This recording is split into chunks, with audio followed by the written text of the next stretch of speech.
Ladies and gentlemen, welcome back to the True Life Podcast.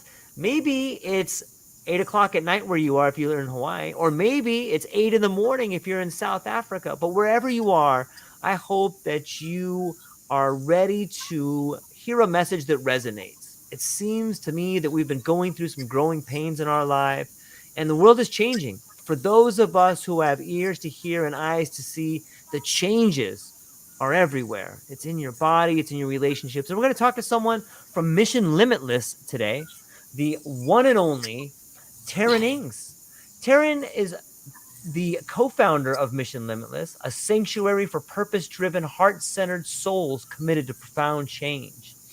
And as we stand united globally, the foundation rests on heart-centered philanthropy and the sacred principle of universal sovereignty.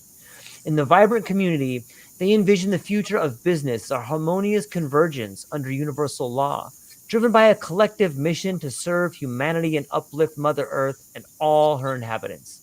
Understanding the imperative of inner work for authentic service, they extend a warm invitation resonating with the depth of your heart. Should you seek guidance on aligning with your highest purpose, their embrace of awareness stands ready to illuminate your path. At Limitless, their offerings are as diverse as the unique journey you tread, from transformative healing and inner work to the embodiment of your higher self. I recommend everybody go down to the show notes and check out the links. Go and check out all the free guides they have down there. They have gotten some incredible writings. They're really heartfelt, and I've read through them, and I think that they're wonderful. And we're gonna learn a lot more about them today. So, Tarryn, thank you for being with us today. How's it going over there? Good. Thank you, George. Thank you for having me on. It's just sharing with Ben this morning. I haven't really done this for about 2 years. I went on a bit of a wild truth speaking mission in 2020 when everything went down. And it's awesome to be able to share again. We've all got codes for people, and we've all got experiences that resonate. And, for me, I just want to share for those who resonate. It's been an amazing journey, and South Africa is amazing. Really grateful that I was born here. My experience, excuse me, it's been more freedom here than I've observed around the rest of the world, in the last couple of years, what's been going on. So really grateful. I am a rebel at heart, so I probably would have been arrested very soon anywhere else in the world. So I'm really grateful I was born here. So thank you. Yeah, there's something to be said about someone who can speak truth to power. And I think that there's that fighting spirit in all of us where maybe that's the spirit of life, huh? Maybe the spirit of life just doesn't want to give up. What do you think? So just a brief little overview of my journey. Yeah. I, around about 8 years old, I had a superhero complex where I didn't really know why I was here. I felt so much. People were mean. There was so much control and manipulation that I could feel from that age. Like, literally felt like I was born into a straitjacket. Mm. And I didn't kind of understand why I felt like I didn't fit in. And going through life, you kind of have to play the game in a way to survive the system, But I was always questioning things. And, ended up going through a phase where I think it was more escape, where I partied too hard and I drank too much. And, that was kind of the life I was living. But there was always a part of me that was always searching for more. I've always been a truth seeker. Maybe it's the Aquarian side of me. I've always been a rebel. I've always done and said a lot of things that other people won't, because I was always searching for the truth. And not 80% truth.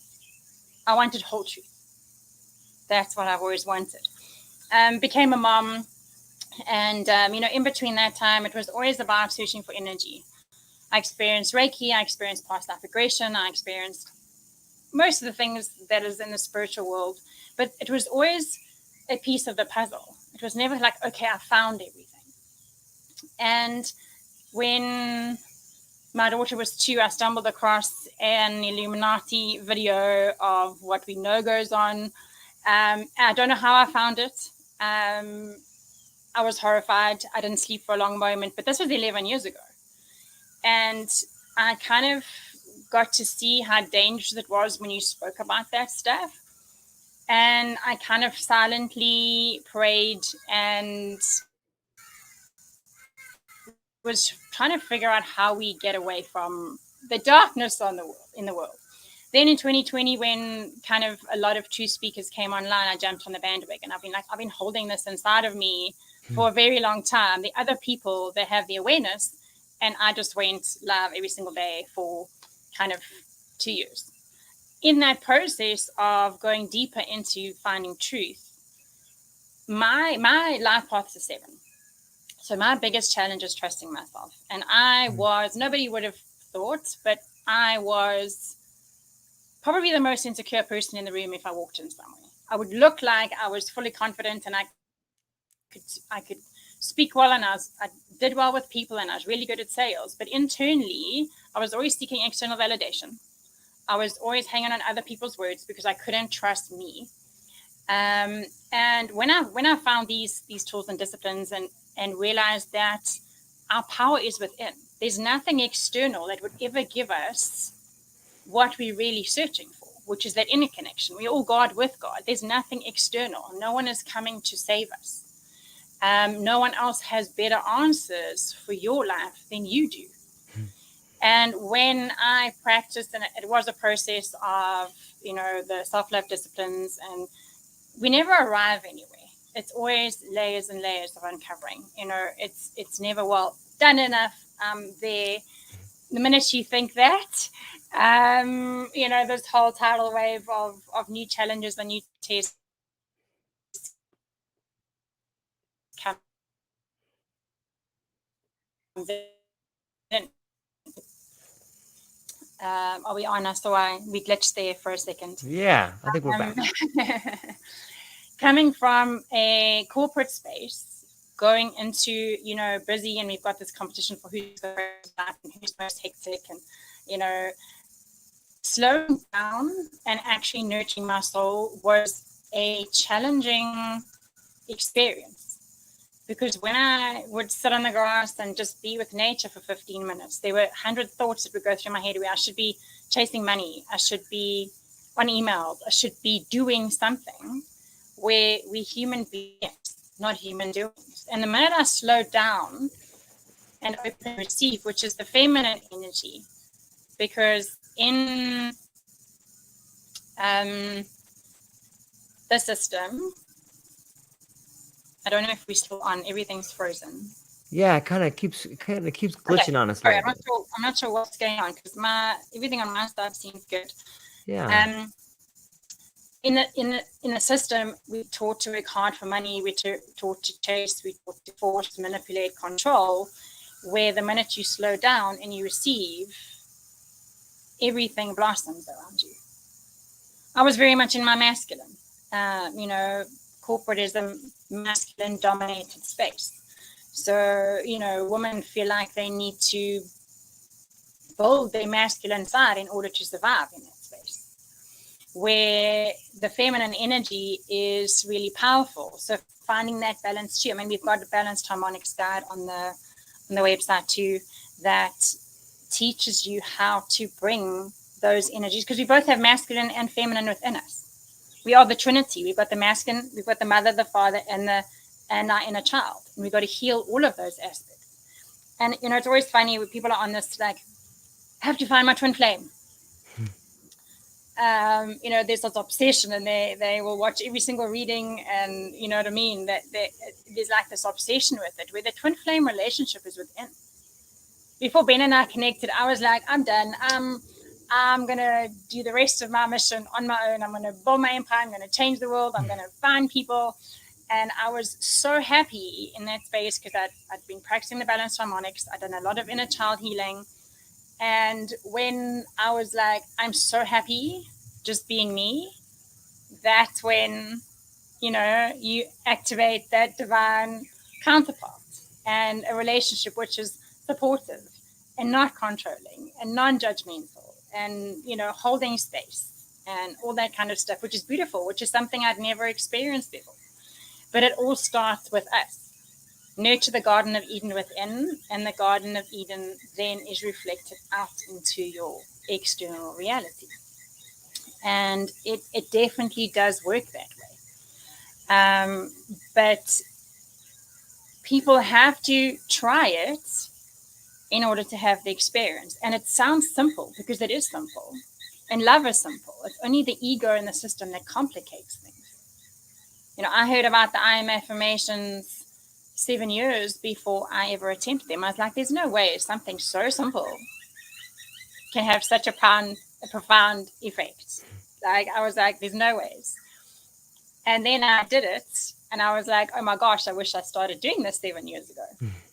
It's like looking in the mirror, connecting with your eyes and saying your I am affirmations is really connecting with your soul, your higher self. You building that relationship and breaking down all the lower belief systems that we have about ourselves that have been created to serve the system. Not good enough. So what do? We support the consumerism market because, we buy all the things that we think is going to make us feel better, where it's a black hole if we don't build that internal love for ourselves. Yeah, it's interesting to see the way we act out to try to fill a void in our own heart. What are some of the I am affirmations that you use? Maybe you could tell a story about like maybe one or two that you really saw like a lot of change in your life after using them. Maybe you could tell people what they are and how you used them and some changes that you saw.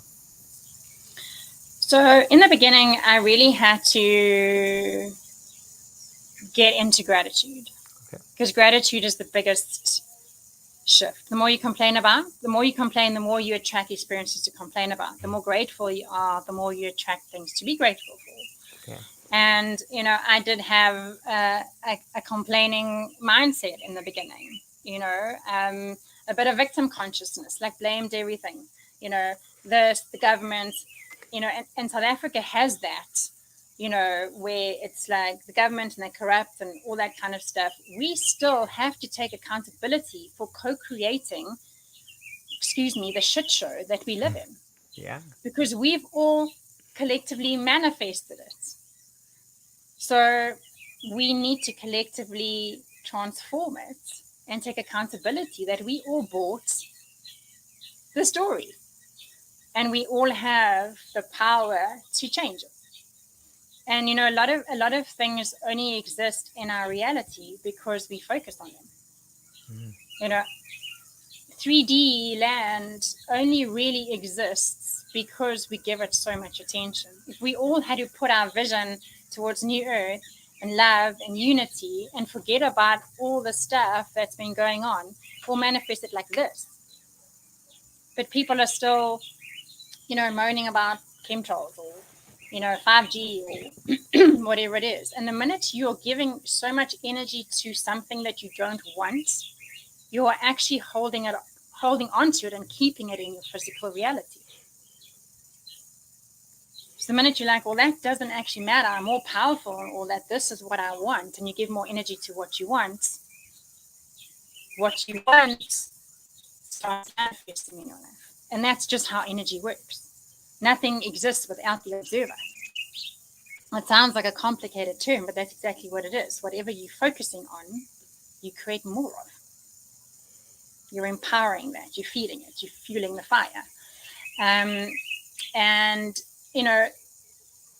the first time, even before I started the I am affirmations, somebody said to me, have you ever looked at yourself in the mirror and said, I love you? And I had never done it. So I was like, okay, this is the first thing I need to do. So I closed myself in the bathroom and I stood there. And it was, oh, you got another wrinkle, and oh, you got this, and oh, you're getting a gray hair, and like every excuse under the book to not actually make eye contact with myself and say it. It took me 45 minutes standing there before I was able to really genuinely look in my own eyes and say, I love you. And the feeling was insane because it's like if you buy a puppy and you go out for the day and you come home and the puppy's on the other side of the door and its whole body's wagging and its tail's going ballistic and it's knocking everything over because it can't wait to see you. That is the feeling I felt where my soul was like, you finally see me. And it was emotional and it was beautiful. And this was something that I definitely needed to nurture.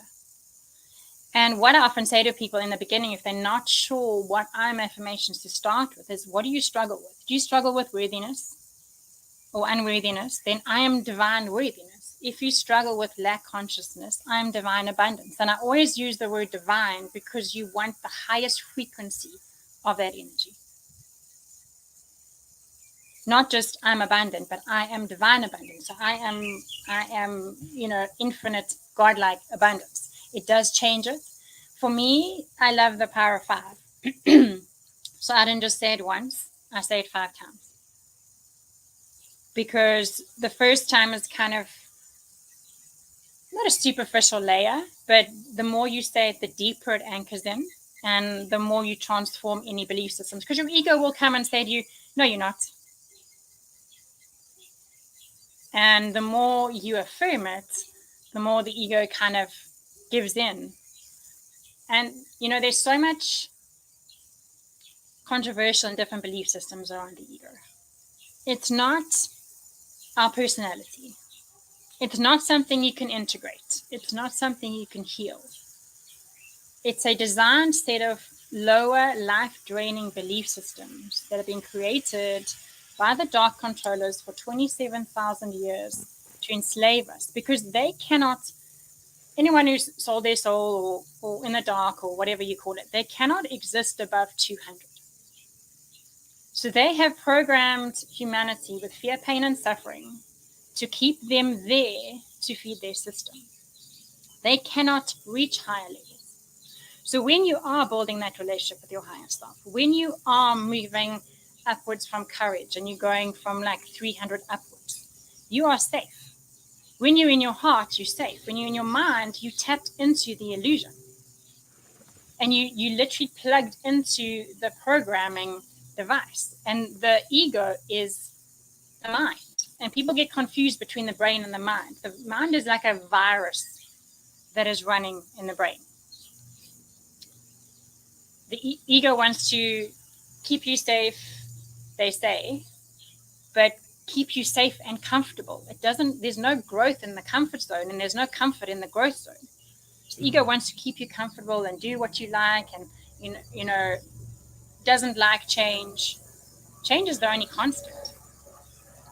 And the ego programming, when I first did research around the ego, I thought it was vanity, bragging. I thought there were maybe 3 ego traits.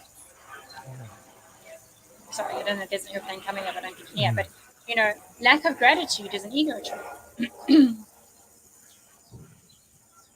Feeling unworthy is an ego trait. Victim consciousness is an ego trait. So when you have awareness of what the truth of the ego is, you do want to set intentions to dissolve it, because it's almost like you've got your being and you've got this ego wall and you've got your soul or your higher self. And the ego is like a soundproof wall. You can't trust yourself. You don't even feel your heart, because most of us have shut our hearts down. I did. And the more work you do to dissolve the ego, you kind of dissolve this soundproof wall between your meat suit or your flesh body and your soul, and you start really trusting yourself. And then you start building that. So I'm affirmations build that relationship with your higher self. It's affirming your God self. And then you don't need any external validation. If I went somewhere and I had to pick out an outfit, I'd ask my mom, my sister, my best friend. I knew what I wanted to wear, but I'd ask everyone else's opinion. A job. What do you think? What do you think? No, I'm like, I don't care about what anyone else thinks, feels, whatever. Like, I trust me. I'm here to live my life, and I know what's best for me. And it's the most amazing way to live, especially when I've known the opposite. So we just share. Limitless is not about me and Ben. Limitless is everybody. We don't want to be followed. We don't want to save anybody. We don't want to heal anybody. No one can heal anyone. And so many people have said to me, "Thank you, Tarryn, so much. Like, you've helped me Like, I mean, I've had people saying literally, like, you've saved my life. And I'm like, it's amazing that I've been able to help, but you did the work. I was just the messenger. I can't do the work for you. I can share, I can inspire, I can motivate, but I cannot make anyone do the work, and I cannot do the work for anybody. But those that have taken this and have applied it to their lives, I have seen the most incredible transformations and empowerment, and people stepping into their purpose and their power, because we all came here encoded with a role to play in this time. And it is the biggest event in all of creation. I mean, to be here right now and to have the awareness that we do of the changes that are coming is such an honor and a privilege, that we are here right now, for the greatest event in all of creation. And it's an experiment. Other planets, when they ascend, the beings on the planet have been evacuated, the planet has ascended, and they've been put back. On planet Earth, we are ascending with the planet. And that's why it's so difficult, because the planet is purging, but so are we. So anyone who's having, flu-like symptoms or chest colds or anything like that, it's not a sickness. It's just the toxins and the density in your body that's asking to be released. And everything has an emotional cause, an energetic emotional cause, or a belief system. And all we got to do is look at that. If people are battling with throat stuff, it's often a blocked throat chakra. Are you speaking your truth? Are you honoring you? If someone has chest issues, it's often somebody who's not in the heart. So everything is related, and everything comes down to energy. And are you letting it flow, or are you suppressing it? Because a dis-ease, or disease is a dis-ease in the body. It's an uneasiness. Something's not able to flow. So yeah, sorry, we went from I'm affirmations to I do that. No, it's good. I think it's all relevant information, and I always like when people take some extra time to fill in a background. I think people tend to speak about things that they're passionate about and they want to, and I think it's a great way for us to learn more about you. And I love the idea that you had mentioned about you guys aren't doing the healing, like the people do the healing, and you're giving away tools and techniques and ways and just pretty much reaching out and helping people as much as you can. We spoke a little bit about affirmations and helping. Maybe we could talk a little bit about ascension. Like, what does that mean? For some people are just hearing that word now, like, and maybe it sounds alien or foreign to them. Maybe you could speak about what ascension means for individuals, for the planet, and for relationships. It's pretty simple. It's just going into higher levels of consciousness, which is love. So it's moving from the head to the heart. Mm-hmm. I like that. It's moving from separation to unity, because we are all one. I don't know how much this may trigger some people, but I've always wanted whole truth. And I've questioned everything from a very young age. So I went to Sunday school as a young child, and I didn't get it why everybody was participating, and I didn't feel it. I didn't feel communion. Partaking in eating someone's body and drinking someone's blood, I was like, that's weird. Like, no, thank you. I didn't get how there was a masculine with all these children and no feminine. On planet Earth, my mother gives birth to me. So within, so without. So above, so below. Where was the feminine energy? And it was very conditional and very fear-mongering. And I was like, I'm out. And I'm so grateful my parents never forced me into anything. They've always let me be. And through my journey, I questioned more things, and more truth started coming out. And the biggest lie ever sold to humanity is that God is a man. And I know people are very attached to that, but for me, whole truth heals. And the reason why this was manipulated and sold is because it was the first wound of separation that was implanted in humanity. The first mother wound was created because the feminine is the nurturer. She holds compassion. She keeps people together. She's a healer. We weren't witches burnt at stakes. We were healers. We love, and that didn't serve the system. So prime source creator is the feminine energy. You have a mother god and a father god, but women give birth. They create life, and God as the seed of creation is feminine. The masculine is the supporter and the creator. I mean, the manifester who takes action from the inspiration that comes from the feminine. And that is what balanced harmonics is, and that's what we need to do within. Our feminine energy receives inspiration from source. Our masculine side of energy takes action. So it's love in action. You receive the inspiration from love, you take action on what you received. So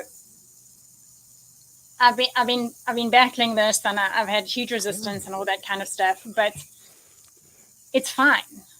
I'm not here to please people or walk on eggshells. I'm here to share truth with those that resonate. And there's so much truth coming out. I mean, you can do research on the Dead Sea Scrolls. There's a lot of this. I mean, there were 777 books in the Bible originally. There's only 66 in the traditional Bible that people read or whatever. I've been honest, I've never read it. I've heard scripture, I've never read it. It's never resonated for me, and that's me. I don't judge anyone who does, but I've always been a very deep truth seeker. I've always wanted 100% truth, and it was always like, okay, this is 80%, I want more. And what we have to, and I don't like the word have to, but I feel it's important to say, we have to be open to be empty to every single belief system that we have taken on. You know, everything has been a lie. And it's a scary reality for people to face. You know, it's like we spoke the other day about don't look at the sun. Sun's bad for your eyes, you go blind. One of the most amazing spiritual disciplines is sun gazing. Staring into the sun for 10 minutes at sunrise and sunset. The codes you get, it dissolves the ego. Like, there is amazing benefits in that. But everybody walks around with sunglasses on because they're so scared of the sun. And wearing sunglasses all the time, they call cellular suicide, because everything that's received through your eyes is then interpreted by the brain and sends signals to your body. So if your eyes is telling your body it's dark all the time, it's not setting off your vitamin D receptors. And vitamin D is very powerful for the immune system. Then people smother themselves in sunscreen. You know, since I was young, I've loved the sun. And, you know, everybody used to say to me, you're going to get cancer, blah, blah, blah. I'm like, no. Like, do the plants wear sunscreen? No. And they have to have the sun. And look how beautiful they look. Like, I don't want to put stuff on my body with words that are this long that I don't know what they're doing. I'm like, I'm out.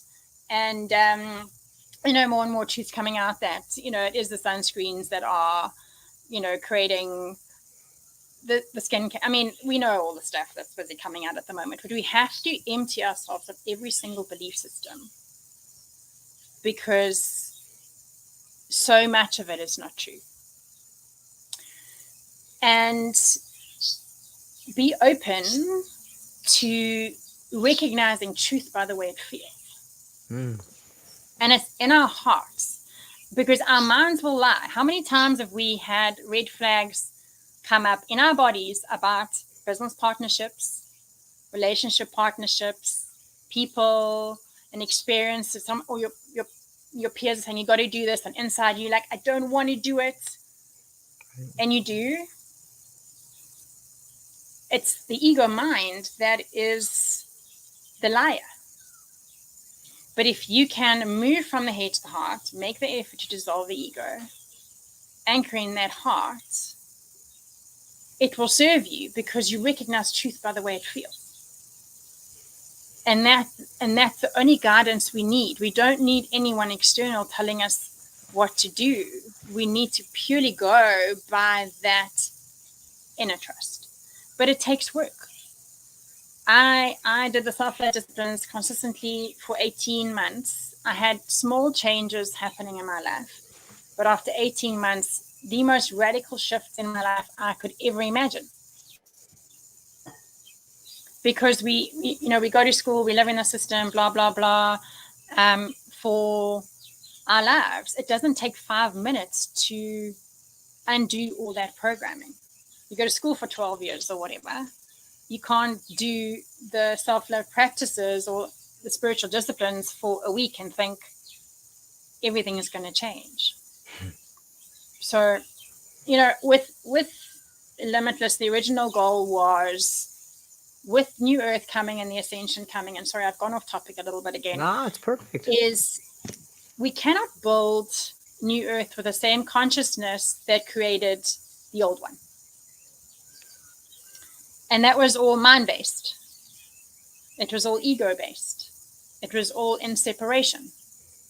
Everyone's competing. I want this. I want the best house. I want the best car. I want the best job. For me, I want to know, who are you without your car, without your house, without your business card, without your title? Who are you then? That's what I'm interested in. I'm not interested in anything else. What's in your heart? That's all I care about. And we want to support everybody in being in the heart, because the QFS, the new quantum financial system, is going to be based on heart frequency. So create a energetic container of heart-centered beings that will do the best for all of humanity when the abundance comes. And people like, be in the heart. But it's like telling someone, if they're struggling to lose weight, oh, you must just go lose weight. How? I didn't know how to do it until I found these tools. And it drastically changed my life. And all I want is for people to experience what I have. But it's a choice at the same time. How bad you want. I wanted a different life really, really badly. Right. So this was my priority every single day, no matter what. Before breakfast, before coffee, before emails, before looking at my phone, this was my priority. And, in South Africa, and I'm sure around the world, having sessions with somebody who has these tools is a luxury. And we didn't feel that it was fair to charge people for this information. And that's why we put everything out for free. You don't need us for anything. Everything is there. And it's up to you how deep you want to go. Whatever you resonate with, wherever you are on your journey, there's something that will either support you, confirm things for you, will be the next step. And so many people that have walked this journey with us, if we had charged, they never would have had access to it. And I feel the truth should be free. We do offer sessions to people. There's a lot of information to stimulate. If they really want a fast track and they really like, we'll have a session. But I don't want to create codependent people. I want to empower people. And there's so many people out there, not calling anybody out, but what in my own experience is they love the 500 Rand a week. Come to me, I'm your healer, I'll give you the answers, I'll do all of this kind of stuff. And people become addicted to or codependent on somebody because they've given their power away. It's not what this journey is about. It's about empowering each person to anchor in their higher self, their purpose, so that we can all co-create New Earth and exactly what we signed up for before we came here, because we came here in amnesia. We're very powerful beings. We've created planets before. The best of the best are here. And when you build that relationship with your higher self, it all returns. And you know exactly what you're here to do. So, yeah. I love it. You know, it's you often hear that the usefulness of a cup is in its emptiness, right? A cup is something that we need in order to fill up. And when I hear, I can't help but resonate with the idea of lies. Like history is a set of lies agreed upon. Depending where you were born, you were fed one sort of lies. And on some level, you can see the need for, you know, shared sacrifice or shared goals, and but at some point in time, I think people can look back on their life when it doesn't make sense, because it doesn't. Like all these things that you were taught, like how much of those are true? And when you start finding yourself on that road, I think that for me anyways, that was one of the first shoes to drop. That was like one of the first cracks or glitches in the matrix, is like none of this makes any sense. And you start asking people you think are wise, and then all of a sudden you realize that that person is just repeating something they heard. Like they don't know. And it can be scary, but at the same time, it should be empowering. It should be all these things that you talked about. It should be an opportunity for you to dig deep into who you are. Like that's what I really find so compelling about your story, is that I love listening to people talk about how they made changes in their life, how they figured it out. And, you know, what was it for you? Was there like a certain point that you just said not anymore, or was it like a slow buildup? Or maybe you could address 2 points. One is, was there a defining point that you can remember where you just said enough is enough? And two, how did you continue to walk down that path? Because sometimes it's easy to stray, to have that courage. You know, you have all these people pulling you back. Maybe you could talk about those two things. I think there was, you know, a series of events. I compromised who I really was Mm, so many times in my life. And, you know, I dim my light to keep people happy. yeah. And I got divorced in 2017. And I think that probably was the biggest catalyst, because it was like my whole old life was gone. And it was this weird space to be in. And I could totally reinvent myself. Yeah. I could totally step into me. And yeah, I do feel, look, from young, Yeah. I felt too much. I could feel everyone. I could feel everything. I hated the way animals were treated. I hated the way people were treated. I didn't like bullying, blah, blah, blah. I must be honest, I've danced with suicide many times in my life. I didn't want to be here. I couldn't understand why I was here. I didn't know how I was going to find joy in this place. And, you know, got into corporate, and, you know, you kind of think, well, the system kind of makes you feel that if you make money, Yeah. you can buy happiness. And I've had loads of money where I basically could do whatever I wanted. And I've also had stages where I've had 10 Rand in my bank account for a week, and you realize how far money can go. Yeah. So it's been a very polarity, you know. But I always had that tiny spark of my superhero complex that I had when I was little, and I really want to change the world, and I want to see everybody happy, and I want to every animal treated with respect, and and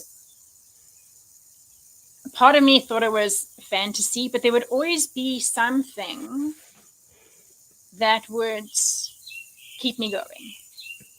A synchronicity. I mean, I love animations. I really love animations, and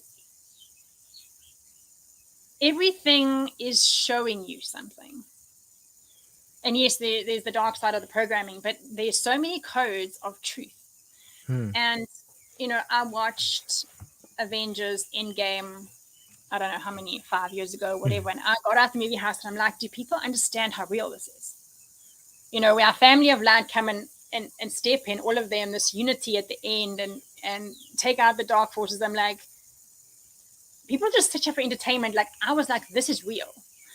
I watched Frozen 2 with my daughter. She's 13 now. Nice. And I cried my eyes out because we are the fifth element.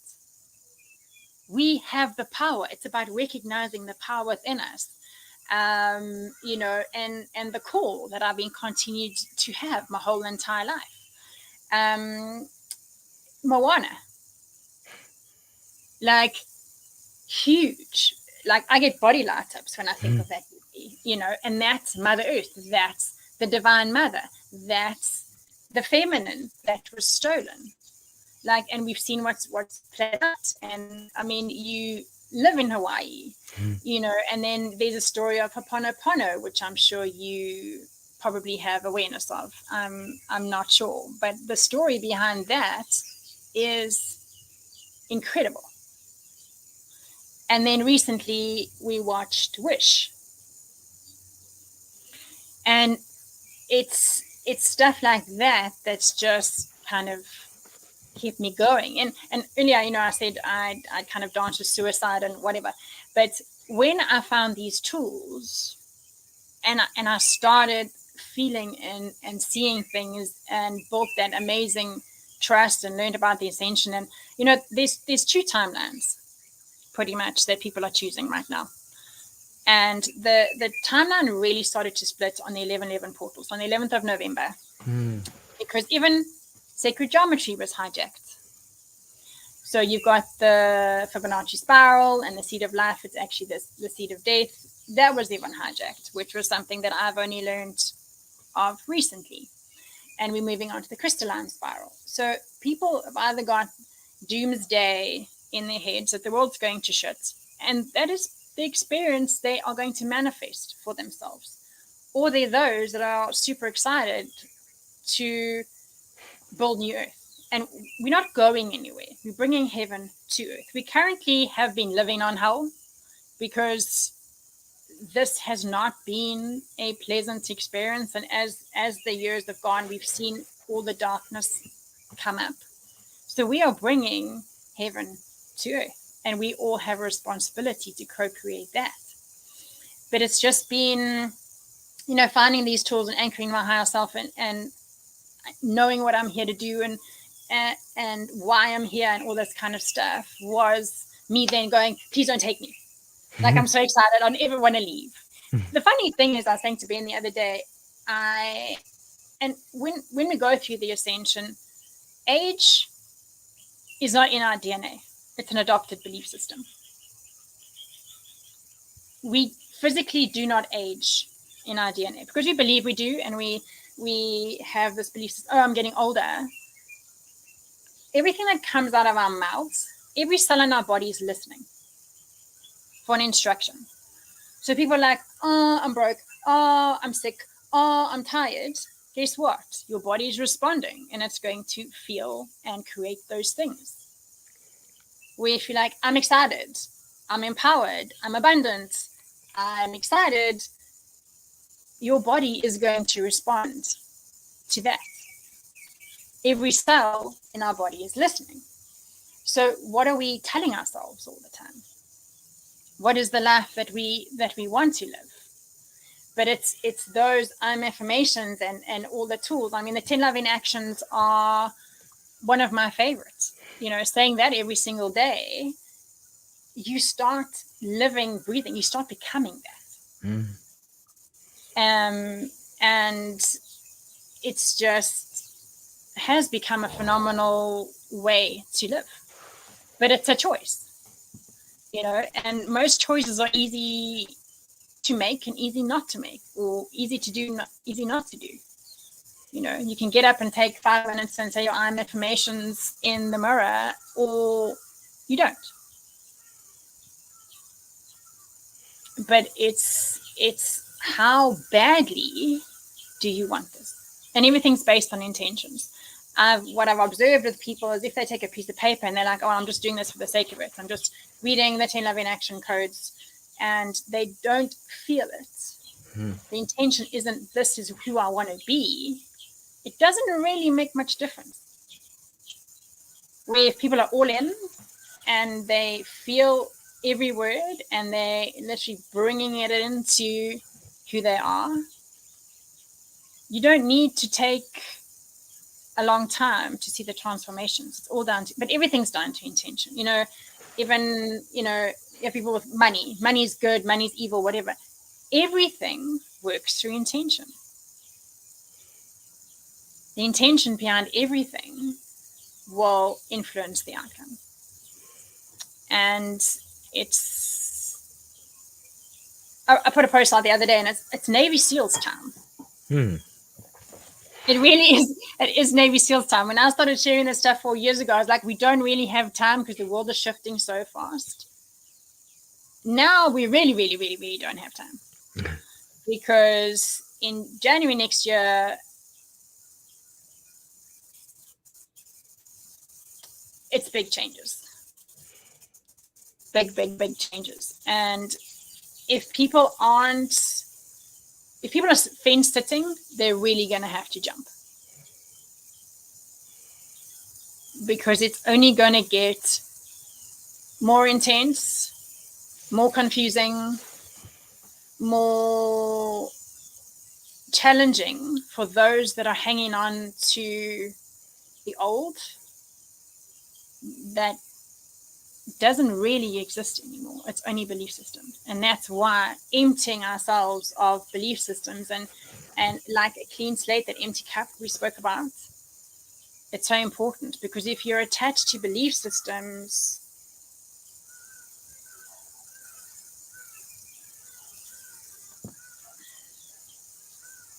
it's going to just make it harder. Yeah. It's interesting to think about attachment and how the way your belief systems are the building blocks with which you model reality.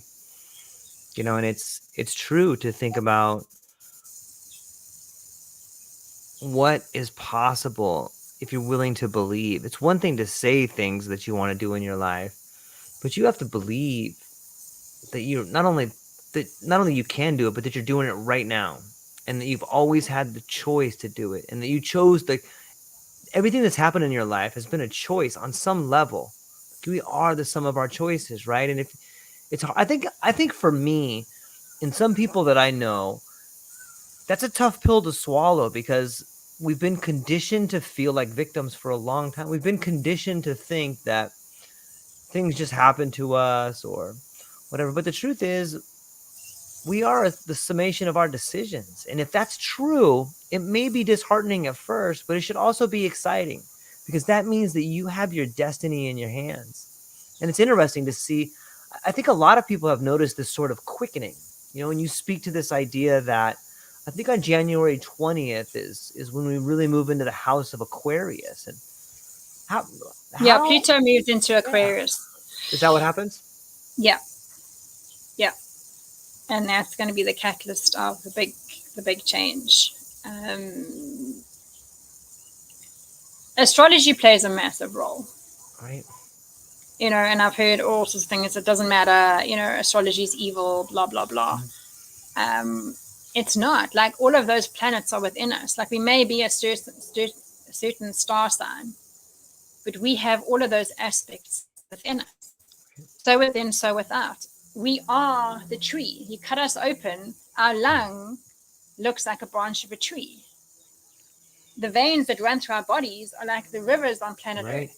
We are one and the same. There's no separation from Earth. Earth is a living being.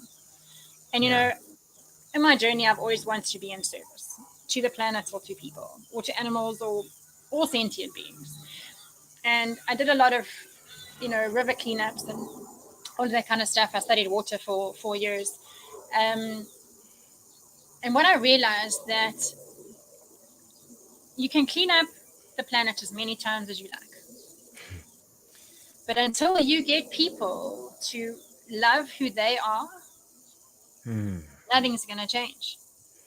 Because if you Yep. don't respect you, you cannot respect another person, you cannot respect the planet, you cannot respect another animal, because we treat others the way we feel about ourselves. Yeah, that's a great point. Everything is a mirror. Yep. What you see in me exists in you. It cannot be any other way. And that's the good, the bad, and the fugly. Because if you look in a mirror, your reflection straight back at you. I'm not going to see your face. If I stare at a mirror, I'm going to see my face. I'm going to see me. But every single person around us is an aspect of us. So until we get people to fall in love with who they are, and not in a vanity way, Right. but of the essence of themselves, they will continue to not care about the planet, because essentially they don't really love and care about themselves. Yeah, it's a good point. It's in some ways, I sometimes I talk to a lot of people that will talk about mental illness or mental wellness. Sometimes I'll pull down my copy of like the DSM-5 that has all these different so-called diseases or disorders in there. And it's really interesting if you take time to look through something like that, you realize that all these diseases that we have, they're just manifestations of a planet that's sick. These are all maybe not. I'm sure that there are some neurological disorders and there are some real ailments that people are born with that could be birth defects. But it seems to me a large part of like the psychiatric illness in the world is a direct reflection of the misalignment with the way in which we're treating each other. It's ways of people tuning out. It's ways of people dealing with unrealized dreams or traumatic episodes that have never been processed. Like it's maddening to me. And on some level, I think a lot of people are welcoming these changes. Like I've spoken to so many people, Tarryn, that are feeling real changes in their lives, like, and they're manifesting them on a level that's never happened before. And maybe you could speak to this idea of, is it on some level you and Ben kind of have this rap on you, like you guys are trying to make the world better, but is it difficult to have this stuff kind of working through you? Like that seems like it might feel odd in some ways. Like is it difficult to deal with? Like I know that you're trying to help people and give stuff away, but is it weird to have people kind of come to you and like seek out help sometimes? Like that seems like it would be an interesting relationship. I love when people come and seek out help. Yeah. It's the attachment to belief systems and the resistance that's challenging. There you go. Because we're just sharing through experience that has helped us transform. I mean, Right. Ben will tell his story too, but, I am the happiest I've ever been. I'm the most excited I have ever been. It's the polarity of how I felt before, I cannot put into words. So when people genuinely want to help themselves, I have all the time in the world. But when someone wants to kind of challenge me or all this kind of stuff, it doesn't matter. Like, I don't care. Thing is, I care so much about humanity, and that's why we've done what we've done. Right. I mean, we've literally spent, I don't know, hours and hours and hours and hours every single day since March this year putting these guides together. We've got our Limitless Telegram channel where we've done lots of like meditations together. We were also the same intention for the planet. Yeah. But at the same time, I'm not attached. I don't have expectations. Whatever's real will remain. So the beings that I'm meant to co-create with, I will. The ones I'm not, I won't. But everybody's walking their own journey. I'm grateful to be me. I'm grateful to have these tools. I'm grateful that I chose to use them. I'm grateful for the people who resonate. But, sorry, things are getting rather windy here. Yeah, no worries. I'm not attached. if that makes sense. Like I care so much, but I don't care about the resistance or the opinions or whatever. You know what I mean? I pray that everybody just empowers themselves and, moves from the head to the heart and finds inner joy. And for me, I do feel a lot of disease and sickness comes when you are not living in integrity with yourself. Your body is trying to communicate with you. There's your vehicle guiding you, and that's why you got to trust the body. How does your body feel? If I listen to it's happened to me a few times on this journey since 2020. There are truth speakers out there that share their stuff. If I'm able to pick up something in someone's voice. I know when you and Ben were chatting the other day, like I stood there and I was like, I really want to connect with you. I can pick up a vibration in someone's voice. Yeah. And there's some people I've listened to for 20 seconds and I'm out. Like I don't feel them and I trust that. But I just want everybody to have that own discernment, because what is coming and the confusion, if people don't have that, they're going to fall for anything. And it's not necessarily going to be for their highest good. There's a lot of versions of truth out there. And what we're saying is this will empower you to anchor in your own discernment, to be able to trust your own journey, to be able to trust you, to fulfill your purpose, to be love in action in whatever way you are meant to show up. And that's kind of what it is. I mean, there's a lot of resistance we get because and what I also feel is that people are, and somebody wrote something the other day I posted about the awakening. People are happy to participate in the awakening as long as it makes them feel comfortable. The awakening is like, I'm going to find my twin flame, or I'm going to make more money, or I'm going to, be happy. But they're not prepared to go through a massive ego death to be reborn. And, my corporate life and my life before like 2020 feels like reincarnations ago, because I've had so many deaths since then that it doesn't even feel like the same life. And the ego will not go into 5D. It is almost like the MK Ultra programming, if you have to really put it straight.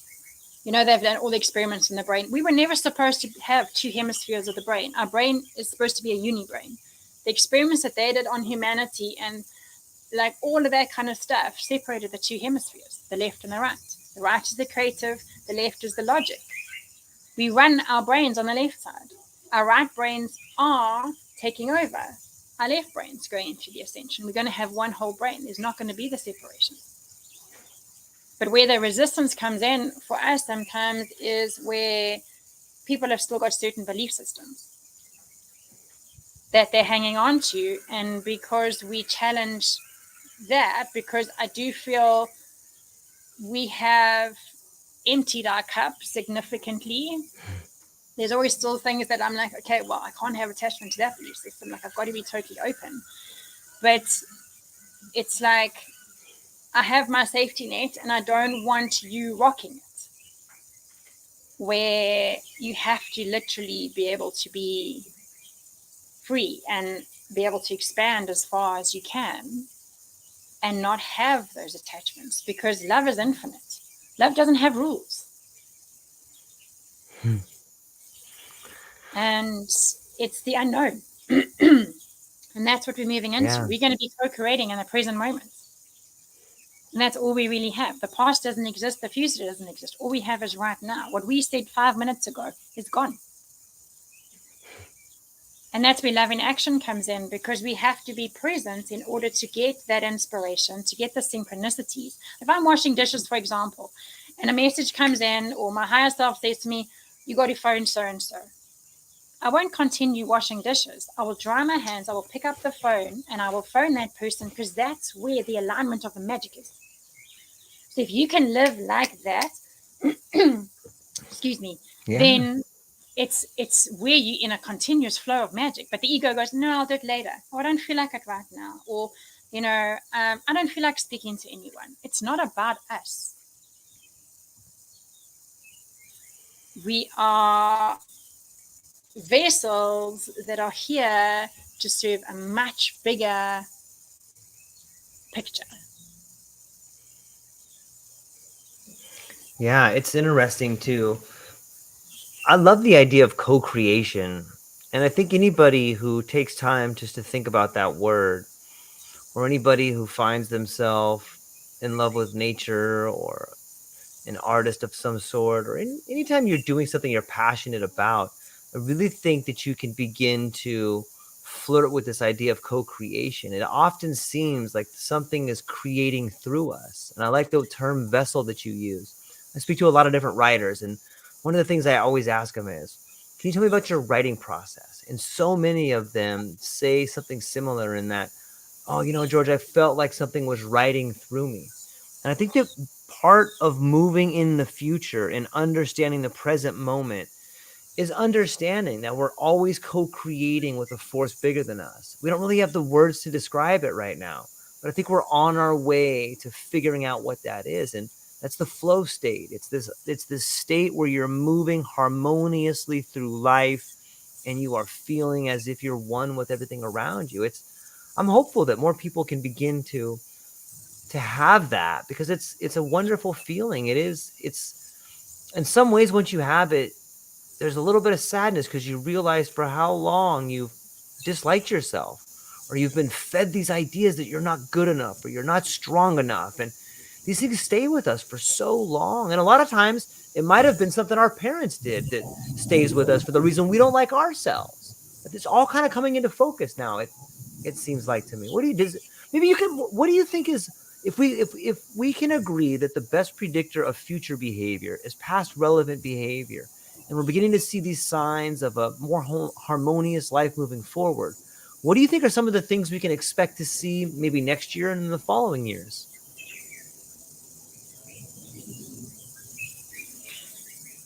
I don't know. We will all be creating our own reality. Yeah. For me, I went live for kind of 2 years, and then I was taken on a very different journey of massive tests of trust, faith, and big balls. Mm. And it was a very personal journey. It was very much, okay, you've done this work.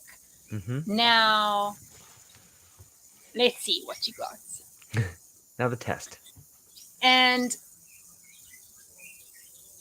it's a story for another time, but it was insane. Like, I've always gone with, I love the analogy of the deaf frog. I don't know if you've heard that analogy of the deaf frog, where there's a frog that wants to climb to the top of this tower. And all the frogs around him said, you will never, ever, ever do it. And he was like, I'm going to do it. So off he goes and he climbs this tower, and all the frogs around him are going, you're never going to do it, boo, blah, blah, blah, blah, blah. He gets up and he comes down. He thought they were all cheering for him because he was deaf. So I've always been the deaf frog. Mm. I don't care for people's opinions. I don't care for their beliefs. I don't care for whatever. It's like, I will do it anyway. And that was kind of the journey I took in 2021, 22. And I have been feeling that I need to use my voice again. And it's come through in my astrology too, and in my gene keys and my human design. And these are all aspects of us that give us massive depth into who we are, that I need to start speaking again. So thank you for giving me the opportunity. I haven't done this for 2 years, and nothing is by accident. Everything's synchronicities and magical events. So when you and Ben connected the other day and offered to have me share, I was like, okay, this is the next part of the journey. This is a confirmation of what's been coming. But it's up to each person to create the life they want. You know, we've created worlds before. We God with God. You know, there's no external savior. We're all just aspects of source. We're all just channels of source energy to serve the bigger. Yeah. You know, we all have our individual role and purpose, but it's there to serve the greatest good of all. And I do feel it will be dependent on each person as to what the next few years will look like. If they're going to be all in on themselves and it's Navy SEALs time, and no matter who likes me, who doesn't like me, who agrees with what I do, who doesn't like what I say, it doesn't matter. Because we're not here to be liked. We're not here to be followed. We're here to make a massive difference. And, you know, when I was in school, I would do anything to get out of a speech. And my friends would say, well, put toothpaste on bread and it'll make you vomit and you don't have to go to school, or drink shampoo. I would do that stuff because I could not speak in front of people. It was a phobia for me. And through my numerology and my astrology and my human design, it's like I have to put myself out there because I have codes. I've got a story that people will feel or resonate with or whatever. I was like, you've got to be kidding me. Like, this is something I've never wanted to do. And it's been overcoming a lot of stuff like that on this journey. You know, I don't want anyone to know who I am. I'm quite happy to be behind the scenes, hanging out with animals, you know, but it was a different plan. And I was like, I'm all in. Like, whatever I have to do to be of service, I will do it. And, you know, that's what people have to get to. It's not what makes them comfortable. It's having to really step out of that and be what we are meant to be at this time. You know, and it's funny. The last thing I ever want to do is you know, part of my purpose, which I always giggle at. But I've grown, and I'm just me. And you know, it's just I share for those who resonate and those I can help, and we just carry on going. You know. Yeah, I do. It's really well said. It's beautiful. I'm hopeful that people will go out of their way to become the best versions of themselves and know that it's not always an easy path. Like you said, sometimes you have to make very difficult choices to let go of things in your life that you used to hold dear, because you got to get rid of stuff so that you can grow. And some people take longer than others, but I think You have to let what you go guys so have. you got room for better stuff to come in, you know, and that's what I learned, you know, because we have a fear of if we let something go, we're never gonna, and God always upgrades. Always. You never get downgraded. So if you let go of something that's not serving you, I can promise you like 1,000 times better will come into your space. And so many, you know, of the people I've worked with and shared with and stuff like that, it happens every single time. They are so afraid to let go of a job, a relationship, a whatever. And the minute they choose themselves, their joy, their soul, it's like they just go from here to here. But it's that fear of whatever their belief systems are that stop them from doing. Same as my own affirmations. I was like, oh, come on, it's not going to change my life. 7 years. Gosh, can you imagine if I did it? But everything's divine timing, and we all have to be ready. But, well, are we ever ready? But it's like when you take that jump, it's like the universe just supports you. The minute you make the decision where I'm choosing me, I'm not taking the money, I'm not taking the fear-based option, I'm choosing me, it's like you just get wings, and it's fun. Yeah. It's a lot of fun. So yeah. It's so amazing to me.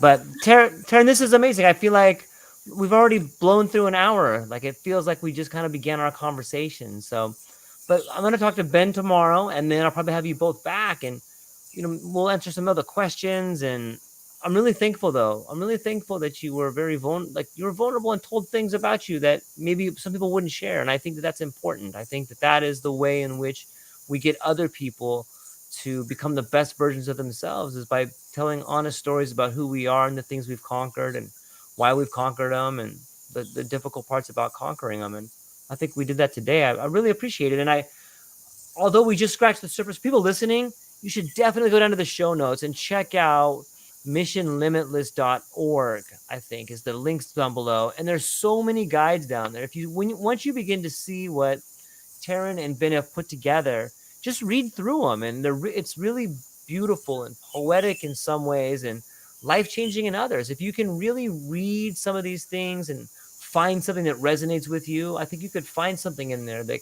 can change your life on some level. If you're willing to make changes in your life and to have the courage to do it, I think Mission Limitless is a great place to go and start learning. So, but before I let you go, Taryn, is there anything else? Like, where is there some other places people can find you, or do you got anything coming up? And what are you excited about? So I have recently joined LinkedIn. To be honest, it was the last place that I thought I would find a lot of, spiritual awake people. I don't know. I think my previous experience on it was very much, corporate and that kind of stuff. Where Ben had a lot of traction, I was like, okay, I need to get onto here. But I've had a really successful platform of connection on Facebook.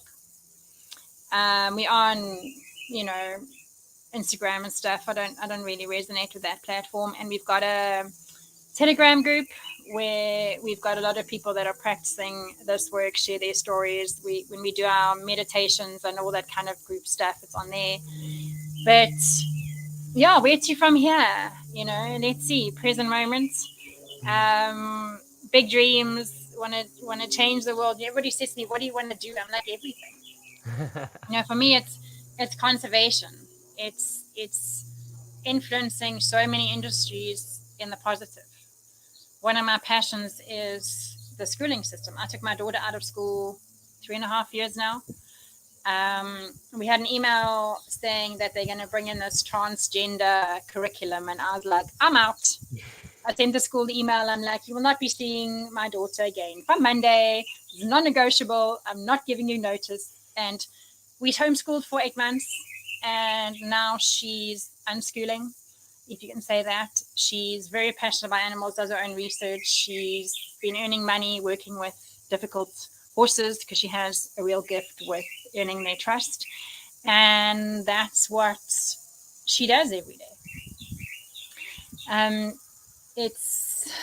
What was your question? See, I've gone on a tangent again. No, it's just what you have coming up, what you're excited about, all the things you're answering. Yeah, so like we've got a blueprint for a crystal school, which is basically just bringing gifts out of children, because there's so much programming, from young. It's like control and obedience. There's one person in the class that tells you what to do, when you can go to the bathroom, when you can do this, when you can do that, and it becomes this obedience. And I think the obedient citizen becomes a label that people want. The government tells you to do this, and yes, I go and do it.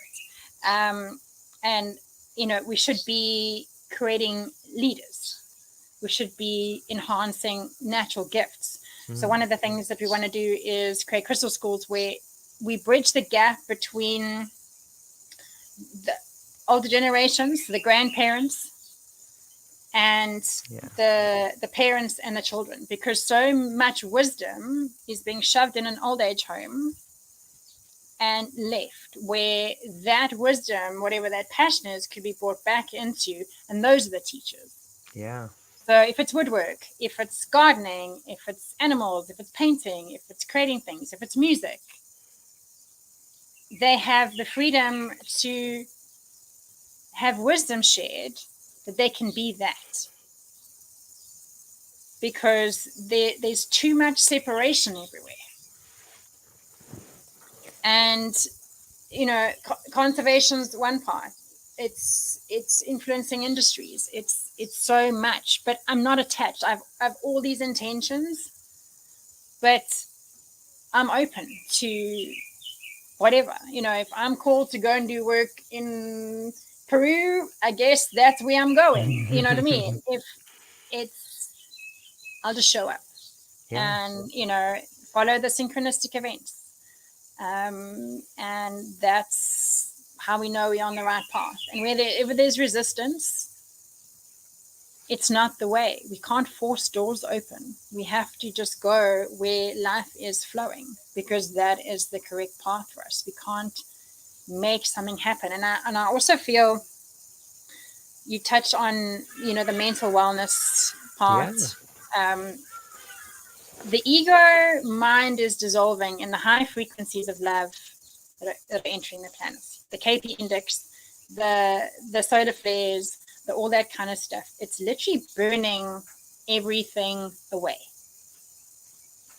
So when people are realizing that the old ways of control, manipulation, forcing is not working anymore, it's going to drive them crazy, because they're not going to understand it. So the journey from the head to the heart is very important, because the ego mind is dissolving, because it's inorganic. It was made to serve the 3D system. That is all breaking and falling away. So the focusing on anchoring in the heart, which is divine intelligence, will be our guidance system, not thoughts. You've got higher thoughts, but that is present moment connection to source. It's not fear-based thinking or making a plan or manipulation or any of that kind of stuff. It's divine intelligence that comes through, but it's felt, if that makes sense. Yeah, it makes perfect sense. It's going to be an individual journey for everybody, I feel. And those of lack vibration or frequency will come together to co-create the new. But it's a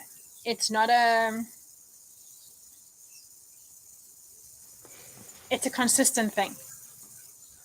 Because most of in our lives have probably seen, and it's definitely happened with us, that the people that are growing with you and they kind of stop or they devolve, because it's not easy.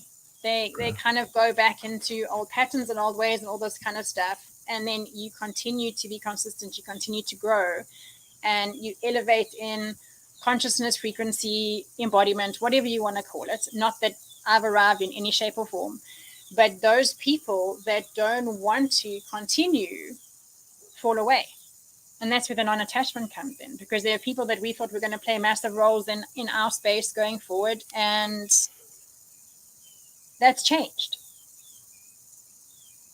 So I take somebody in the present moment, and the present moments in January 2024 may be very different to how they're showing up now. They may accelerate in growth, or they may de-evolve. I'm not attached.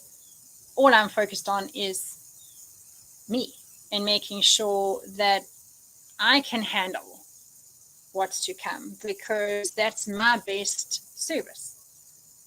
We've got to become that oak tree. When the floods of energy come, or the flood of chaos, or the flood of confusion, whatever that's going to look like, I have no idea.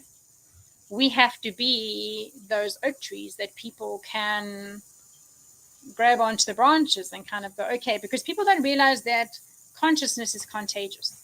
And that's why the inner stability, I won't be very much longer. No, it's all good. Because if you're surrounded by people losing their minds and in fear, if you are not strong, you'll get hijacked into that energy. All of a sudden, the fear will kick in. All of a sudden, it'll be like, oh my gosh, I don't know what's happening. You're running around like a crazy person. You're not sitting there in peace, going, I know this is happening for the highest good. I know this is just what has to unfold.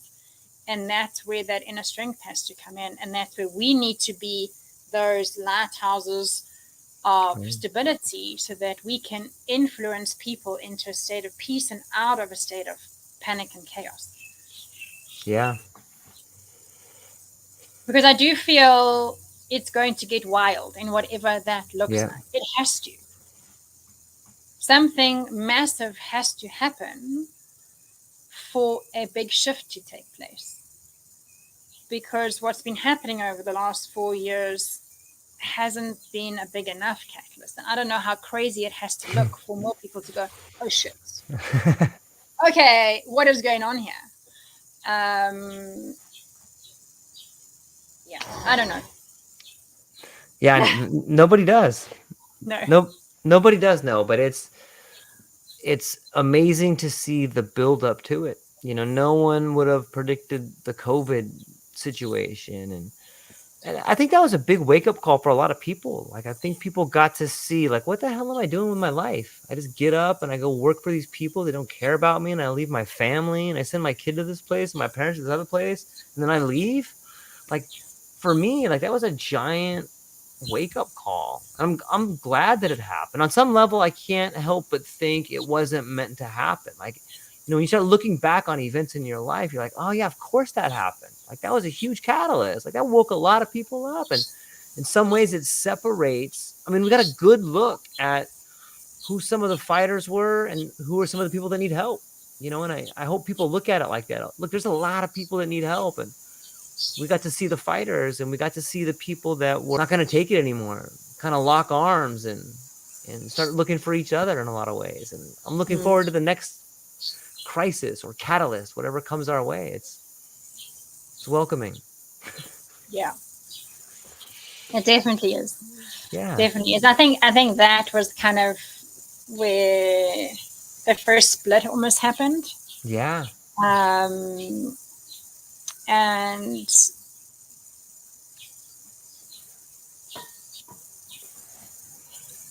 it was a test of tenacity and holding strong to who you are. And it's, for me, I'm so grateful, you know, like it was a saving grace for me, because I realized how many other people knew what was going on. Because like I said, like for 9 years at that stage, I had kept this information that I'd stumbled upon to myself. And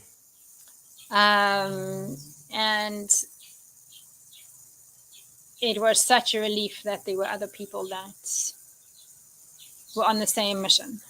Yeah.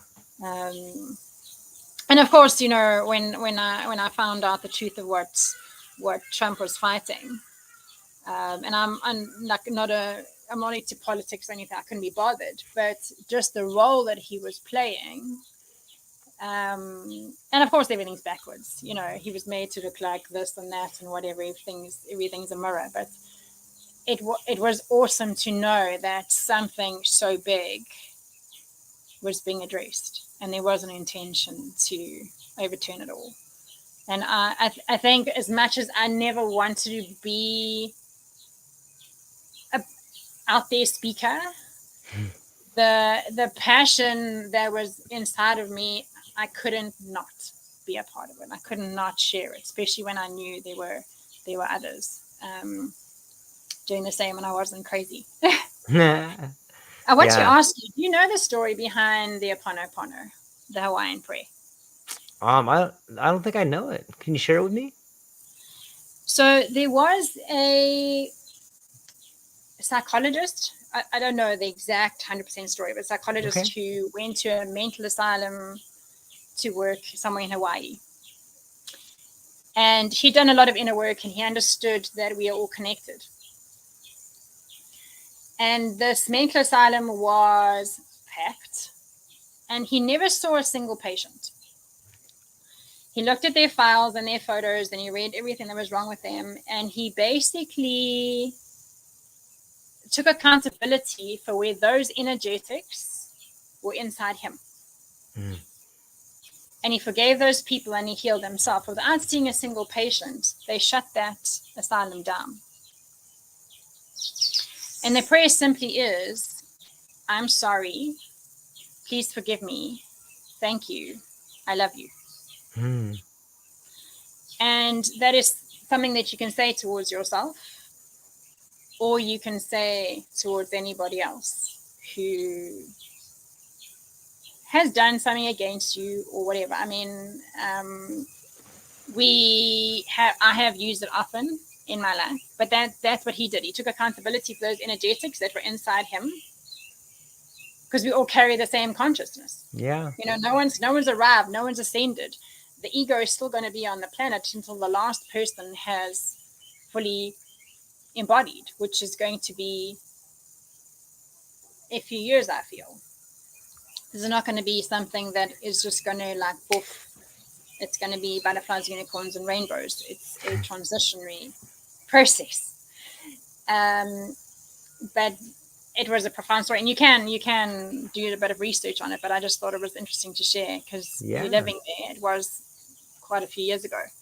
But yeah, so it was just that I'm sorry, please forgive me, thank you, I love you. Saying that towards anybody that you may be holding anything against, as well as massive forgiveness we have to give ourselves, because it all starts with us first. Where we judge others is usually where we still have judgments, carrying guilt, no compassion for ourselves. So I just wanted to end with that little nugget. Yeah, that's a beautiful one. Thank you for sharing that.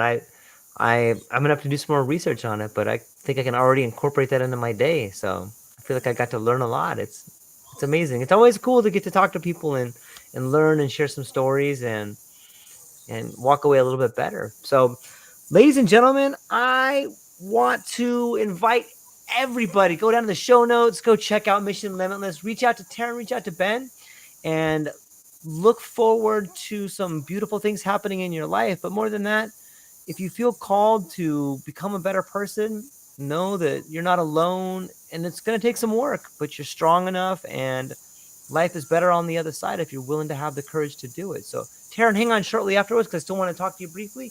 But ladies and gentlemen, thank you for hanging out with us today. I hope you have a beautiful day. I hope the sun is shining and the birds are singing and the wind is at your back. That's all we got for today, ladies and gentlemen. Aloha. Bye.